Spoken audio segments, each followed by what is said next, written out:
Ezekiel 40 NRSV. In the 25th year of our exile, at the beginning of the year, on the 10th day of the month, in the 14th year after the city was struck down, on that very day, the hand of the Lord was upon me, and he brought me there.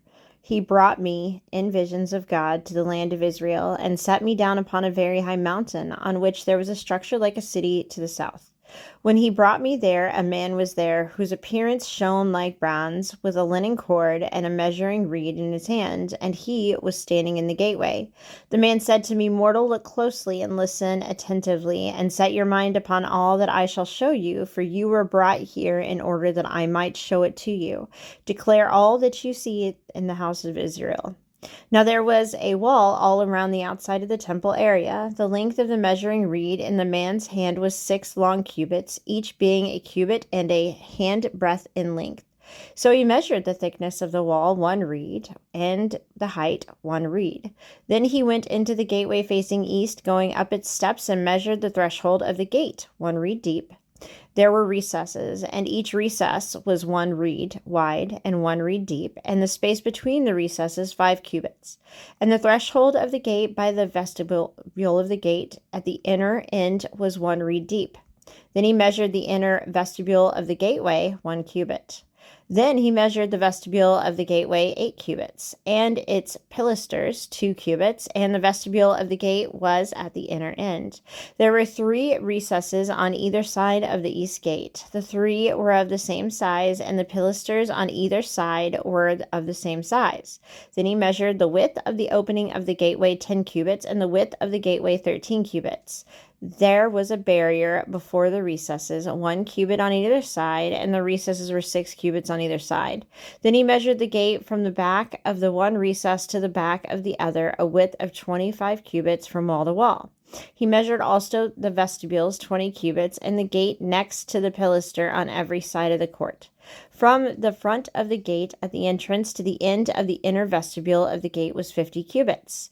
The recesses and their pilasters had windows with shutters on the inside of the gateway all around, and the vestibules also had windows on the inside all around, and on the pilasters were palm trees. Then he brought me into the outer court. There were chambers there, and a pavement all around the court, 30 chambers fronted on the pavement. The pavement ran along the side of the gates corresponding to the length of the gates. This was the lower pavement. Then he measured the distance from the inner front to the lower gate of the outer front of the inner gate, 100 cubits. Then he measured the gate of the outer court that faced north, its depth and width, its recesses, 3 on either side, and its pilasters and its vestibule were of the same size as those of the first gate. Its depth was 50 cubits, and its width 25 cubits. Its windows, its vestibule, and its palm trees were of the same size as those of the gate that faced toward the east. 7 steps led up to it, and its vestibule was on the inside. Opposite the gate on the north, as on the east, was a gate to the inner court. He measured from gate to gate 100 cubits. Then he led me toward the south, and there was a gate on the south, and he measured its pilasters and its vestibule. They had the same dimensions as the others. There were windows all around it and in its vestibules, like the windows of the others. Its depth was 50 cubits, and its width 25 cubits. There were 7 steps leading up to it. Its vestibule was on the inside. It had palm trees on its pilasters, 1 on either side. There was a gate on the south of the inner court, and he measured from gate to gate towards the south 100 cubits. Then he brought me to the inner court by the south gate, and he measured the south gate. It was of the same dimension as the others. Its recesses, its pilasters, and its vestibules were all the same size as the others, and there were windows all around it and in its vestibules. Its depth was 50 cubits, and its width 25 cubits.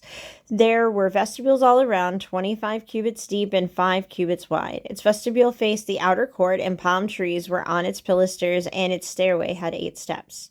Then he brought me to the inner court on the east side, and he measured the gate. It was the same size as the others. Its recesses, its pilasters, and its vestibules were of the same dimension as the others, and there were windows all around in it and in its vestibules. Its depth was 50 cubits, and its width 25 cubits. Its vestibules faced the outer court, and it had palm trees on its pilasters on either side, and its stairways had 8 steps. Then he brought me to the north gate, and he measured it. It had the same dimensions as the others. Its recesses, its pilasters, and its vestibule were of the same size as the others, and it had windows all around. Its depth was 50 cubits, and its width width 25 cubits. Its vestibules faced the outer court, and it had palm trees on its pilasters on either side, and its stairways had 8 steps. There was a chamber with its door in the vestibule of the gate where the burnt offering was to be washed. And in the vestibule of the gate were 2 tables on either side, on which the burnt offering and the sin offering and the guilt offering were to be slaughtered. On the outside of the vestibule at the entrance of the north gate were 2 tables, and on the other side of the vestibule of the gate were 2 tables. 4 tables were on the inside and 4 tables on the outside of the side of the gate, 8 tables on which the sacrifices were to be slaughtered. There were also 4 tables of hewn stone at the burnt offerings, a cubit and a half long, and 1 cubit and 1/2 wide, and 1 cubit high, on which the instruments were to be laid with which the burnt offerings and the sacrifices were slaughtered. There were pegs 1 handbreadth long, fastened all around the inside, and on the tables the flesh of the offering was to be laid. On the outside of the inner gateway there were chambers for the singers in the inner court, one at the side of the north gate facing south, the other at the side of the east gate facing north. He said to me, "This chamber that faces south is for the priests who have charge of the temple, and the chamber that faces north is for the priests who have charge of the altar." These are the descendants of Zodok, who alone among the descendants of Levi may come near the Lord to minister to him. He measured the court 100 cubits deep and 100 cubits wide a square, and the altar was in front of the temple. Then he brought me to the vestibule of the temple and measured the pilasters of the vestibule, 5 cubits on either side, and the width of the gate was 14 cubits, and the sidewalks of the gate were 3 cubits on either side. The depth of the vestibule was 20 cubits, and the width 12 cubits. 10 steps led up to it, and there were pillars besides the pilasters on either side.